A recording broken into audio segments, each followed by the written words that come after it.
useless and futile for us to continue talking peace and non-violence against a government whose reply is only savage attacks on an unarmed.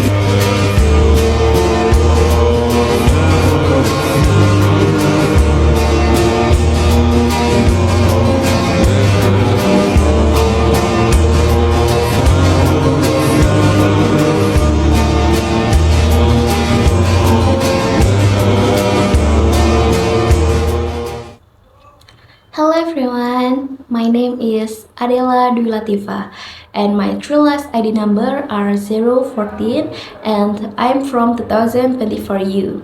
In this video, I will be completing an assignment for my leadership and decision making class, where I am required to choose a leader that I admire and analyze their leadership style. And the leader I chose is Nelson Mandela. Nelson Mandela was the first black president of South Africa, serving from 1994 to 1999. He is widely known for his role in ending apartheid and promoting peace and unity in his country. Nelson Mandela was born on July 18, 1918 in South Africa. He grew up in a society that was deeply affected by apartheid, which was a system of racial segregation and discrimination. This situation shaped his character and leadership values from a young age, because he experienced injustice directly. In leadership theory, this is known as a formative experience, which helps shape a person's leadership style. Mandela later became actively involved in the movement against apartheid. Because of his action, he was arrested and spent 27 years in prison. Instantly, his time in prison became a turning point in developing his leadership. He learned patience, self-control, and how to think strategically. This is related to the concept of emotional intelligence in leadership. After he was released in 1990, instead of seeking revenge, he chose to promote peace and unity. In 1994, he became the first black president of South Africa, making the end of apartheid.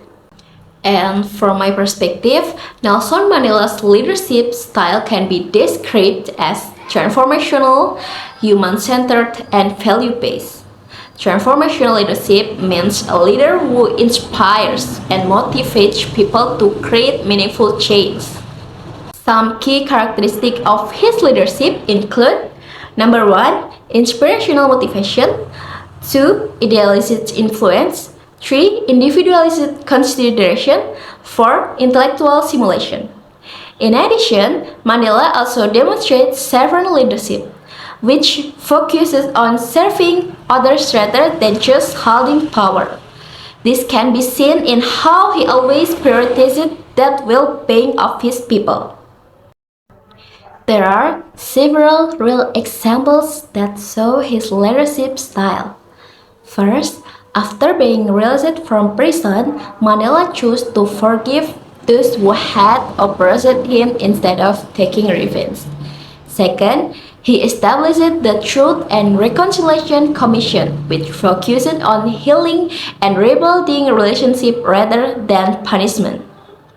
And third, during the Rugby World Cup in 1995, Mandela used sports as a tool to unite the nation. This action showed that Mandela not only understood leadership concepts, but also applied them effectively in real life.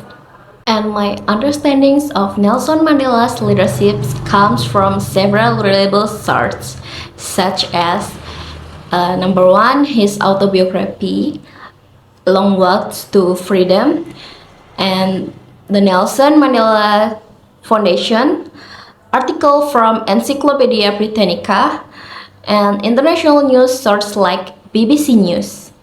And these sources consistently describe Mandela as one of the best examples of transformational leadership in practice. I chose Nelson Mandela as my favorite leader because he shows that leadership is not only about power, but also about values, empathy, and long-term impact.